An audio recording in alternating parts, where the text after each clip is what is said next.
Welcome to Samba Samba. Enjoy the video. You begin by opening the simulator and creating a new circuit file. Choose the correct component library. Place power rails and ground immediately so reference nodes are fixed. Add input pins and measurement probes now to avoid rework. Once done, set the grid snap in units and pick a default simulation tolerance like 1E6 so behavior is stable. Make sure to save the file with a clear name. This prevents accidental overwrites and keeps component references intact. You now build the schematic by placing gates, IC, and passive parts, paying attention to orientation so pins map correctly. Configure each component, enter resistor values, capacitor initial voltages, and IC pin assignments. This ensures simulation accuracy. Once placed, connect nets with wires and use net labels to reduce crossing clutter.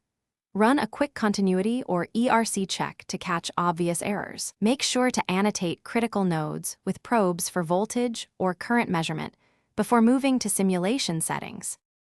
You select the appropriate simulation, DC bias, AC sweep, or transient, and set time steps and stop time to capture the behavior you need. Run the simulation and inspect waveforms at your probes. Zoom and measure rise times, steady states, and amplitudes to verify functionality. Once done, if results differ from expectations, simplify the circuit to isolate the problem, confirm power and ground pins are connected, and check for floating nets. A key troubleshooting tip: toggle component initial conditions to rule out startup artifacts.